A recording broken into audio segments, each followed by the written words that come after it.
கக்கன் ஒரு விடுதலை போராட்ட வீரர், இந்திய நாடாளுமன்ற உறுப்பினர் மற்றும் தமிழ்நாடு காங்கிரஸ் குழு தலைவர்.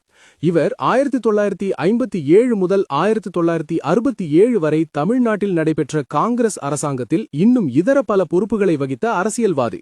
எம்ஜிஆரின் ராமாபுரம் தோட்டத்தில் அவரிடம் உதவி கேட்க மக்கள் பலரும் வருவார்கள். ஒருநாள் பெண்கள் நின்று கொண்டிருந்த வரிசையில் அமைச்சர் கக்கனின் மனைவி நின்று கொண்டிருந்தார்.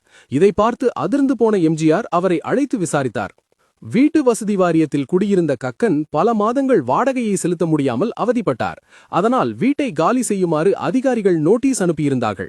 எம்ஜிஆர் கக்கன் மனைவியிடம் தேவையான உதவிகளை செய்வதாக உறுதியளித்து அவரை தனது காரில் அவரின் வீட்டிற்கு அனுப்பி வைத்தார். உடனே தனது சொந்த பணத்தில் கக்கன் குடியிருந்த வீட்டு வாடகை பாக்கியை முழுவதும் கட்டினார். அதோடு கக்கனுக்கு தனது சொந்த செலவில் ஒரு வீட்டை கட்டி கொடுத்தார். ஒருமுறை அரசு மருத்துவமனையில் சாதாரண வார்டில் கக்கன் சிகிச்சை பெறுவதை தெரிந்து கொண்டு அவருக்கு உயர்தர சிகிச்சை கிடைக்க ஏற்பாடு செய்தார். அதோடு பதவி இழந்த சட்டமன்ற உறுப்பினர்களுக்கு மாதம் 500 ரூபாய் ஓய்வூதியம் பெற அரசாணை பிறப்பித்தார். இதனால் எம்ஜிஆரை கடுமையாக விமர்சனம் செய்து வந்த கண்ணதாசனே அவரை பாராட்டி பேசினார். காமராஜர் ஆட்சியில் கக்கன் அமைச்சராக இருந்தவர்.